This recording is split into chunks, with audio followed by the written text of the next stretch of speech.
Bienvenido a un video para determinar el extremo absoluto de una función de dos variables. Aquí están los pasos que tomaremos para determinar el extremo absoluto.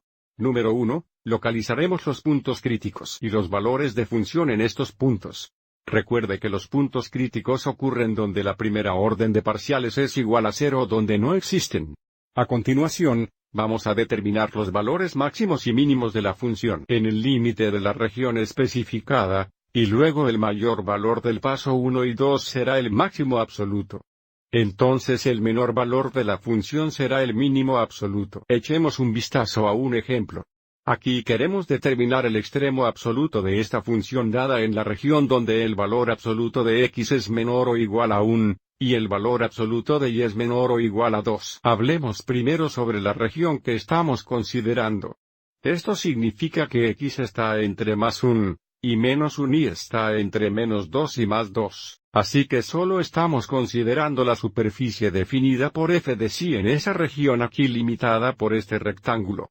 Así que cuando hablemos sobre el límite, hay dos límites verticales y dos límites horizontales. Este límite aquí sería x igual 1, y el límite a la izquierda sería x igual menos 1. El límite en la parte superior sería y igual 2. El límite en la parte inferior sería y igual menos 2. Debemos tener que considerar los valores de función a lo largo de estas cuatro líneas, así como los puntos de esquina. Y aquí vemos el gráfico de la superficie en la región definida, y otra vez el punto más alto representaría el máximo absoluto. El punto más bajo sería el mínimo absoluto. Vamos adelante y trabajemos a través de este ejemplo. Así que el primer paso es encontrar los puntos críticos. Así que establecerá el primer orden de parciales igual a 0, y luego resolver como un sistema de ecuaciones. Así que la primera orden de parcial con respecto a x sería y más 0. Así queremos saber cuándo esté 0, y también cuándo lo parcial con respecto a y también sería 0. Así que esto será x más 2 y igual 0. Así que podemos decir desde esta primera ecuación que tiene que ser 0, y si tiene que ser 0 entonces x tiene que ser 0. Así que solo hay un punto crítico que nos dice que tendremos que determinar el valor de la función cuando x es 0 y es 0 y eso es bastante fácil de hacer. Cuando x es 0 y es 0 la función también sería igual a 0. Bueno, así que este es el primer paso, y ahora el segundo paso va a tomar un poco más de trabajo. Necesitamos determinar los valores de función a lo largo del límite de esa región, bien como dije antes de tener que considerar los puntos de esquina. Aquellos serán bonitos fáciles de hacer. Vamos adelante y listemos aquellos. Este es el punto, este es el punto, este es el punto, este es el punto. Debemos tener en cuenta los valores de función para estos puntos. Vamos adelante y hagamos ahora. Entonces, cuando x es 1 y es 2, vamos a tener 1 por 2 más 2 cuadrados. Eso va a darnos 6. Cuando x es 1 y es menos 2. Tenemos menos 2 más 4 que va a ser 2, y cuando x es 1 y es 2.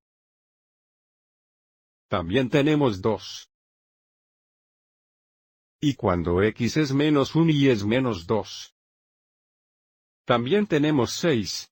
Así que ahora tenemos 5 valores de función, pero todavía tenemos que considerar los valores de función en cada lado del rectángulo. Comience a considerar este lado aquí donde x igual más 1. Bien, si x igual más 1 podemos reescribir esta función en términos de una variable. Así que en lugar de escribir f de sí, solo iré a escribir z es igual. De nuevo, si x es 1, solo tenemos y más y cuadrados. Ahora tenemos una función definida en términos de una variable. Para que podemos utilizar nuestras técnicas de cálculo para determinar el máximo o mínimo de z encontrando el primer derivado y configurando igual a 0. Así que el derivado de z con respecto a y sería un más 2y. Entonces, si establecemos esto igual a 0 y resolvemos, tendremos y igual menos 1, 2. Entonces, esto nos dice que debemos considerar el valor de la función cuando x es 1 e igual menos 1, 2. Antes de hacer eso vamos adelante, y considere el camino x igual menos 1, que sería a lo largo de este camino. Otra vez, si x igual menos 1 podemos reescribir esta función en términos de una variable. Tenemos z igual y más y cuadrados y podemos maximizar o minimizar esto al encontrar el derivado de esto y ponerlo igual a 0. Así tenemos menos 1 más 2 y igual 0. Así que ahora agregaremos un dividir por 2. Tenemos y igual más 1 2. Ahora necesitamos considerar el valor de la función cuando x es menos 1 y es más 1 2. Bueno, encontramos estos valores de función. Entonces, cuando x es 1 y es menos 1 2, tenemos un x menos 1 2 más menos 1 2 cuadrado. Esto va a darnos menos 1 2 más 1 4. Va a ser menos 1 4. Y entonces aquí tenemos x igual menos 1, igual 1 2. Y el resultado va a ser el mismo. Va a ser menos 1 4, y ahora tenemos dos caminos más para considerar. Consideremos a lo largo de este lado aquí donde y igual 2 y aquí donde y igual menos 2. Tan otra vez cuando y igual 2 podemos reescribir esta función en términos de una variable. Tenemos z igual 2x más 4. Si encontramos el derivado de esto y lo establecemos igual a 0, vamos a tener dos que realmente nunca hacen igual a 0, lo que significa que no hay puntos para considerar a lo largo del camino, y igual dos otros que los dos puntos que ya discutimos. Y ahora, lo consideraremos a lo largo del camino y igual menos 2. Tenemos z igual 2x más 4.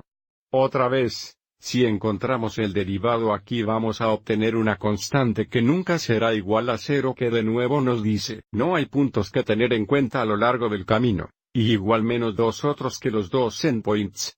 Para terminar esto, para encontrar el máximo absoluto y el mínimo absoluto, necesitamos considerar varios valores de funciones. Necesitamos considerar el valor de la función 0, 6, 2, 2, 6. Así como menos 1 4 y menos 1 4. Vamos y copiemos todos estos en la última diapositiva. Bueno. Así que aquí están todos los valores de función que estamos considerando. Este valor de la función es del punto crítico. Los próximos 4 valores fueron de los puntos esquinales del rectángulo, y estos últimos dos somos de los caminos de x igual 1 y x igual menos 1, y así el mayor valor que vemos aquí sería nuestro máximo absoluto. Así que nuestro máximo absoluto será igual a 6 y ocurre en así como. Y el mínimo absoluto es igual a menos 1 4, y también ocurre en dos lugares en y.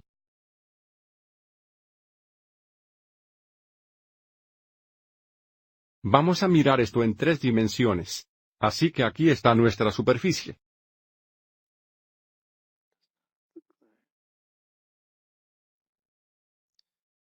Si lo rota de esta manera, puede ver que estos dos puntos de esquina aquí y aquí, representan los máximos absolutos en esta región, y si angulamos esto correctamente y mira al fondo, casi parece que esto es recto, pero de hecho curva un poco. Recuerde este punto aquí fue pero este punto aquí, y este punto aquí tenía un valor de función de menos 1 4. Así que estos dos extremos bajan un poco para darnos el mínimo absoluto en la región especificada. Eso va a tener que hacerlo para este video. Espero que encontraste este ejemplo útil. Gracias por ver.